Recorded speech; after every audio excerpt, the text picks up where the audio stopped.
కరీంనగర్ లో MLA Gangula Kamalakar camp కార్యాలయంపై జరిగిన దాడి ఉదంతం తెలంగాణ రాజకీయాల్లో తీవ్ర కలకలం రేపుతోంది.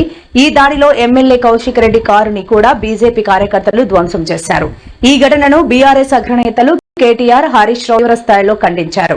ప్రజాస్వామ్యంలో ఇటువంటి భౌతిక దాడులకు తావు లేదని, ఇది అధికార పార్టీ అండతో జరుగుతున్న దుశ్చర్య అని వారు మండిపడ్డారు.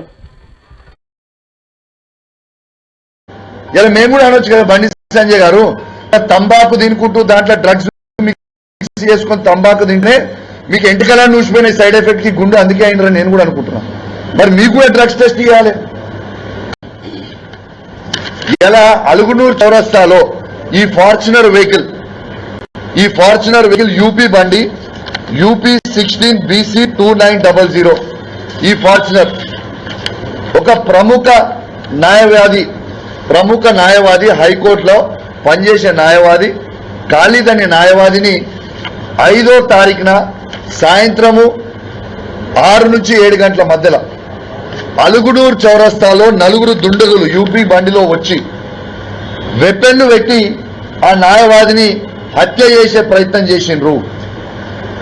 అలుగునూరు చౌరస్తాలో ఏమి నడుస్తుంది, ఏంది అసలు? ఇది 5th రోజు. ఇదిగోండి, ఈ బండి నంబర్ కూడా ఇచ్చినాము. ఈ బండి నంబర్లో మీకు చెప్పిన ఈ బండి నంబర్ యూపీది అనేది ఇది పోలీస్ యాప్లోనే.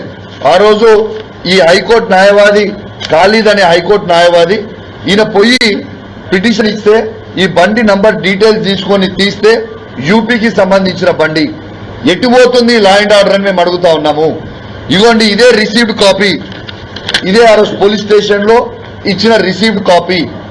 అసలు లా అండ్ ఆర్డర్ కరీంనగర్ జిల్లాలో ఉందా లేదా అని నేను అడుగుతా ఉన్నాను. దీంతో పాటు ఆ పిటిషనర్ హైకోర్టు న్యాయవాది ఇక్కడైనా పని చేసుకొని ఏదో పనికి వచ్చిండు, కోర్టులో వాదన చేసుకొని పోతున్న సందర్భంలో అలుగునూరు చౌరస్తా దగ్గర వెపన్స్ పెట్టి బెదిరిస్తే తను పిటిషన్ లో వెపన్స్ తోని బెదిరించిరు అని పిటిషన్ ఇస్తే ఇదే పోలీస్ వాళ్ళు ఆ హైకోర్టు న్యాయవాది మీద ప్రెషర్ పెట్టి, ఇదే పోలీస్ వాళ్ళందరూ, అది సిపి కావచ్చు, అక్కడ స్థానికంగా ఉన్న పోలీస్ వాళ్ళు ప్రెషర్ పెట్టి మీరు వెపన్స్ అనే వర్డ్ అనేది మీరు దయచేసి యూజ్ చేయొద్దు, ఈ వెపన్స్ వర్డ్ అనేది మీరు యూజ్ చేస్తే మీ పిటిషన్ తీసుకోము అని వారిని బెదిరిస్తే వారు పిటిషన్ ఇచ్చిపోయిన తర్వాత ఇలా హైకోర్టు న్యాయవాది ఇలా హైకోర్టులో వేసిండు. ఏమనేసిండు? నేను ఈ పిటిషన్ నన్ను వెపన్స్ తో బెదిరించిండ్రు అనేది నేను పిటిషన్ ఇస్తే పోలీసు వాళ్ళు నన్ను ఇయ్యనియలేదు అని ఇలా హైకోర్టులో పిటిషన్ వేసిండు ఆ న్యాయవాది. సిగ్గు, శరము, లజ్జ, మానం ఉన్నదా అని అడుగుతా ఉన్నాను. ఇది తెలంగాణ రాష్ట్రంలో అసలు లా అండ్ ఆర్డర్ ఎటుపోతుంది? సవాల్ విసురుతున్నావు రై, నువ్వు అన్నావు కదా డ్రగ్స్ అని కేటీఆర్ గారిని. రా, కేటీఆర్ గారు టెస్ట్కి రావడానికి సిద్ధంగా ఉన్నారు, టైం డేట్ ఫిక్స్ చేయి. ఇలా నువ్వు, బండి సంజయ్ గారు, రేవంత్ రెడ్డి గారు, కేటీఆర్ గారు ముగ్గురు పోయి ఇలా డ్రగ్స్ టెస్ట్ ఇద్దాం దాండి. ఎవరు డ్రగ్స్ తీసుకున్నారో మేము మనకు తెలిసిపోతుంది కదా ప్రజలకి. ఇలా మేము కూడా అనొచ్చు కదా, బండి సంజయ్ గారు ఇలా తంబాకు తినుకుంటూ దాంట్లో డ్రగ్స్ మిక్స్ చేసుకొని తంబాకు తింటేనే మీకు ఎంటికలా నూసిపోయిన సైడ్ ఎఫెక్ట్ కి గుండె అందుకే అయినరని నేను కూడా అనుకుంటున్నాను. మరి మీకు కూడా డ్రగ్స్ టెస్ట్ ఇవ్వాలి.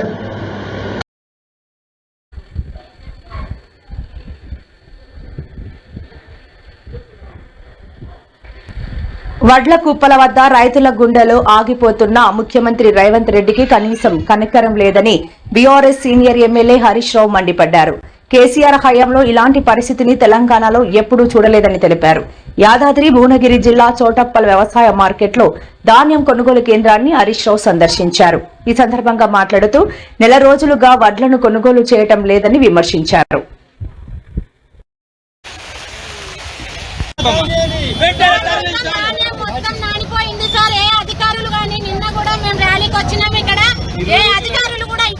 స్పందించడం లేదు. ఇప్పుడు మొత్తం వర్షానికి 1 గంట 2 గంటల నుండి వర్షం స్టార్ట్ అయింది. ఇప్పటికీ కూడా ఎవరు చూడడం లేదు. అక్కడ దానిపైన ధాన్యాన్ని కనీసం చూసిన నాదుడు లేడు. బస్తాలు ఇస్తామని అన్నారు, నిన్న లారీలు పంపిస్తా అన్నారు, నిన్న కూర్చున్న మటుకు ఎప్పిరు అంతే తప్ప ఇవాళ ఏ ఒక్కటి కూడా పక్కకు జరగలేదు, లారీ పోలేదు. ఖచ్చితంగా ఇప్పుడు అధికారులు దిగి రావాలి. కలెక్టర్ గారు వచ్చేదాకా మేము ఇక్కడ నుండి కదిలే ప్రసక్తే లేదు. ఈ రోజు ఖచ్చితంగా నానిపోయిన వడ్లను కానీ మక్కలను కానీ మొత్తం కొనుగోలు చేయాలి. మా రైతులను అందరూ ప్రతి ఒక్కరు నష్టపోతారు. ఈ రైతులను ఆదుకోవాల్సింది ప్రభుత్వం బాధ్యతనే ఉంది కాబట్టి ఖచ్చితంగా ప్రభుత్వం దిగి రావాల్సిందే. ఇవాళ ఉత్తమ్ కుమార్ రెడ్డి గారు ఈ జిల్లాకు సంబంధించిన మంత్రి నిన్న ప్రెస్ మీట్ పెట్టి చాలా మంచిగా వడ్లు కొంటున్నాం, అసలు ఎవరికి ఇబ్బందే లేదు, అసలు మేము కొన్నంత మంచిగా వడ్లు ఎవరు కొంటనే లేరు అని పెద్ద పెద్ద మాటలు మాట్లాడిండు ఉత్తమ్ కుమార్ రెడ్డి. అయ్యా ఉత్తమ్ కుమార్ రెడ్డి, నేను ఎక్కడి నుంచో మాట్లాడతలేను, హైదరాబాద్ లో ఏసీ రూమ్ లో కూర్చొని నీ లెక్క మాట్లాడతలేను. నీ జిల్లాలో చౌటుప్పల్ మార్కెట్ లో రైతుల మధ్య రైతులను పక్కన పెట్టుకొని మాట్లాడుతున్నా. ఇగో ఈ అమ్మ ధనమ్మ, ఈ చెల్లె నిర్మల. ధనమ్మ మార్కెట్ కు వడ్లు తెచ్చి 20 రోజులైంది. నిర్మల గారు మార్కెట్ కు వడ్లు తెచ్చి దాదాపు 24 రోజులైతా ఉంది. 24 రోజులైనా వడ్లు కొనే దిక్కు లేదు. 30 తారీఖు నాడు మాయిశ్చర్ చూసిండ్రు, ఇవాళకి కూడా కాంటా అయితలేదు. మాయిశ్చర్ పాస్ అయినాక కూడా 8 రోజులైనా కాంటా పెట్టే దిక్కు లేదు. అంటే రైతులు 20 రోజుల నుంచి 30 రోజులు మార్కెట్ లో పడిగాపులు కాస్తా ఉన్నారు. 44 డిగ్రీల ఎండకు మాడిపోతా ఉన్నారు, పిట్టల్లాగా రాలిపోతా ఉన్నారు. నీ ప్రభుత్వం యొక్క చేతగాంతనం వల్ల ఇలా రైతులు చాలా కష్టాలు పడుతున్నటువంటి పరిస్థితి వచ్చింది. అంటే వడ్లమ్ముకోవడానికి నెల రోజులు పడిగాపులు కాస్తే తప్ప వడ్లమ్ముకునే పరిస్థితి లేదు. ముందు మీరు మాయిశ్చర్ చూడడానికి 10 రోజులు తీసుకుంటున్నారు, సంచులు ఇవ్వడానికి వారం రోజులు తీసుకుంటున్నారు, కాంటా పెట్టడానికి వారం రోజులు తీసుకుంటున్నారు. కాంటా పెట్టినాక మిల్లుల దించడానికి ఇంకో వారం రోజులు పడుతుంది. ఆ మిల్లు దగ్గరికి పోయిన తర్వాత కూడా మీకు తాలుందని చెప్పి మిల్లులు 8 సంచులు, 4 సంచులు, 5 సంచులు లారీకి కటింగ్ పెడుతున్నారు. ఈడ తరుగు తీస్తున్నారు, ఆడ మిల్లులలో కోత పెడుతున్నారు. అంటే ఏం జరుగుతా ఉంది? మీకు వడ్లు కొనడం చేతనైతలేదా? నేను అడుగుతా ఉన్నా ఉత్తమ్ కుమార్ రెడ్డి, నువ్వు హైదరాబాద్ లో కూర్చొని మాట్లాడు కాదు, రా గల్లీలకు రా, రైతులు వడ్లమ్మే కొనుగోలు కేంద్రాలకు రా, మార్కెట్ యార్డ్లకు వచ్చి రైతుల మధ్య రైతుల బాధలు విను, రైతుల కష్టాలు విను, సమస్యలు పరిష్కారం చేయి.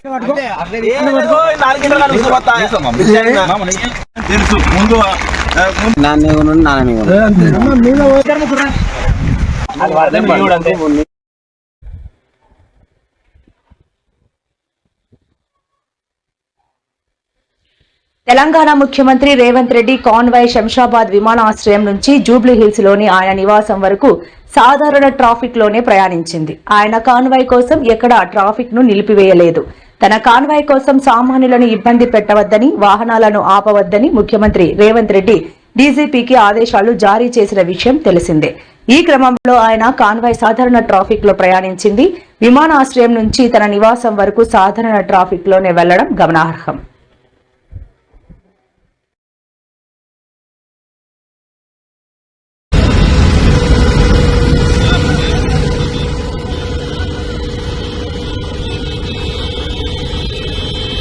సీఎం వస్తున్నాను గడ్డది పాత్రలో.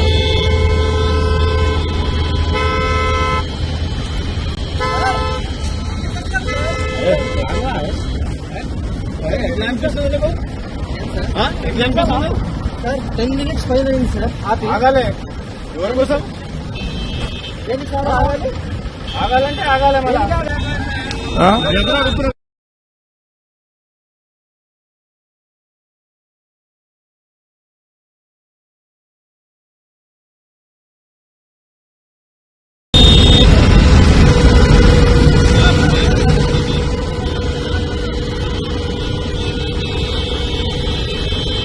సీఎం వస్తున్నాను గడ్డది పాత్రలో.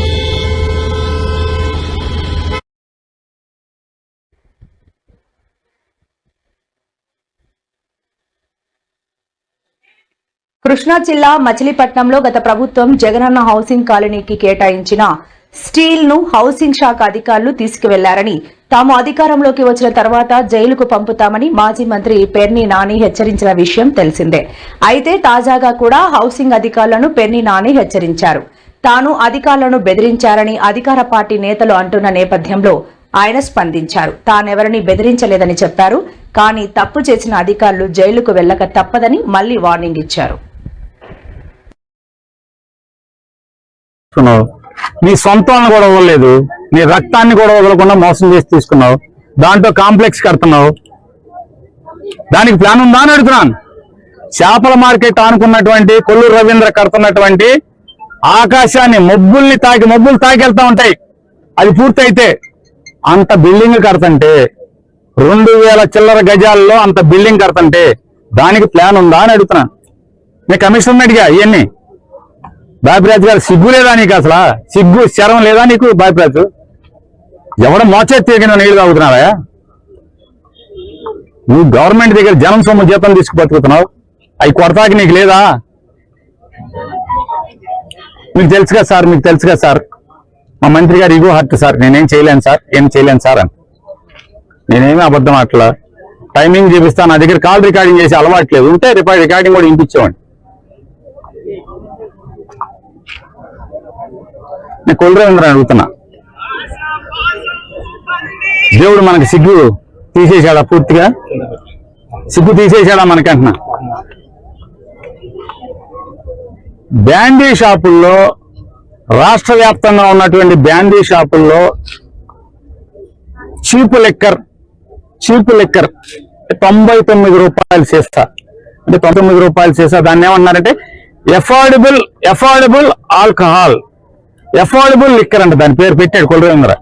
ఎఫోర్డబుల్ లిక్కర్ 99 రూపాయలు సారా అని ఎఫోర్డబుల్ లిక్కర్. ఆ ఎఫోర్డబుల్ లిక్కర్ మీద అనామతుగా సంపాదించే సొమ్ము చాలట్లేదా అని అడుగుతున్నాను. అది బార్లోలకి, నగరాల్లో మున్సిపాలిటీలో ఉన్న బ్రాండీ షాపులకి అమ్మి, అనామతుగా అమ్మి, డిపోల్లో ఉన్నటువంటి ఎక్సైజ్ అధికారులు నువ్వు కలిసి పంచుకుంటున్న డబ్బులు చాలటం లేదా అని అడుగుతున్నాను. దాన్ని బార్లో, బ్రాండీ షాపుల్లో లూజులో ప్రీమియం దాంట్లో కలపటానికి వాడుతున్నారన్న సంగతి నీకు తెలిసే ఇంత సంపాదించుకుంటున్నావు. పాపపు సొమ్ము 1.5 కాదు కదా. మాచవరంలో కాంప్లెక్స్ కొనుక్కున్నావు, కైట్లూరులో ఉన్నటువంటి నీ ఏజెంట్ ఉన్నాడు కదా, నీ ఏజెంట్ అప్పు చెప్పి కొనుక్కున్నావు.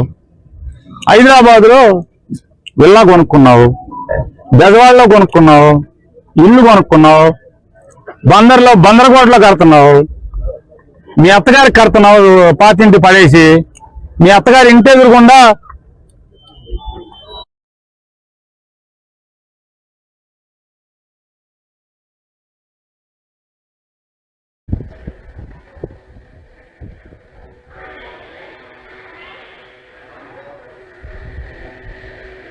ముఖ్యమంత్రి చంద్రబాబు నాయుడు అధ్యక్షతన అమరావతి సచివాలయంలో 2 రోజుల పాటు జరిగే కలెక్టర్ల సదస్సు అత్యంత ప్రాధాన్యత సంతరించుకుంది. ఈ సందర్భంగా బిజినెస్ రీఫార్మర్ అవార్డును దక్కించుకున్న ముఖ్యమంత్రికి మంత్రులు, కలెక్టర్లు మరియు ఉన్నత అధికారులు ఘనంగా అభినందనలు తెలిపారు. రాష్ట్రాన్ని పునర్నిర్మిస్తామని తాము ప్రజలకు ఇచ్చిన హామీని నెరవేర్చే క్రమంలో పరిపాలనలో ప్రభుత్వ సమర్థతను పెంచడం, అభివృద్ధి సంక్షేమ కార్యక్రమాలను వేగంగా చేయడమే లక్ష్యంగా ఈ సదస్సును నిర్వహిస్తున్నారు.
రాష్ట్రంలో రైతులు తీవ్ర ఇబ్బందులు ఎదుర్కొంటుంటే కలెక్టర్ల కాన్ఫరెన్స్ల పేరుతో సీఎం చంద్రబాబు కాలక్షేపం చేస్తున్నారని వైఎస్సార్సీపీ నేత మాజీ మంత్రి జోగి రమేష్ మండిపడ్డారు.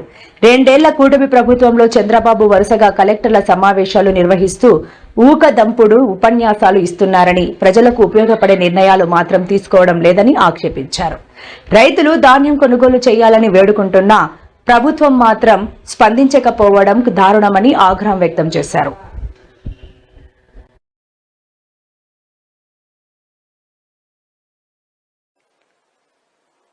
దీనావస్థలో దిక్కు తోచని పరిస్థితులు రైతన్న పొలం గట్ల మీద కూర్చొని నా ధాన్యం కొనండి, నా ధాన్యాన్ని ప్రభుత్వం తీసుకోమని చెప్పేసి అడుగుతా ఉంటే కనీసం గోనె సంచులు ఇచ్చే పరిస్థితి లేదు.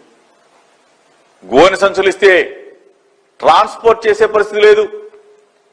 ట్రాన్స్పోర్ట్ చేసి తీసుకొస్తే మార్కెట్ యార్డులో 15 రోజుల పాటు రైతన్నల్ని ఇబ్బంది పెట్టి పాపం రైతులు ఆ మార్కెట్ యార్డులో టవలేసుకొని పడుకుంటున్న పరిస్థితులు దేనగాథలు. చంద్రబాబు నాయుడుని అడుగుతా ఉన్నా, నీ సొల్లు ఉపన్యాసాలు మానుకొని కలెక్టర్లందరినీ కూడా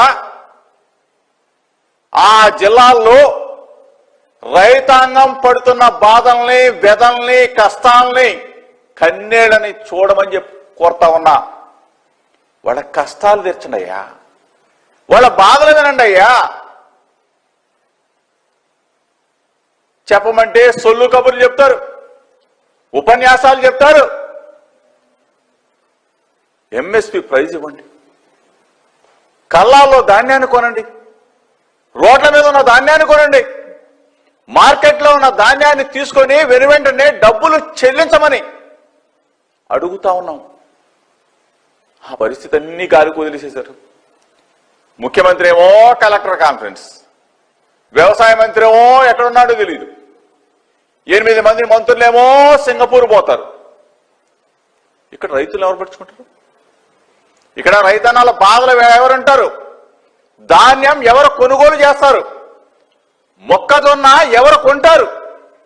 పొగాకు ఎవరు తీసుకుంటారు? మిర్చి, పత్తి ఈ పంటల్ని ప్రభుత్వం ఉందా? ముఖ్యమంత్రి ఉన్నాడా? వ్యవసాయ మంత్రి ఉన్నాడా అని రైతన్నలు అడుగుతా ఉన్నారు.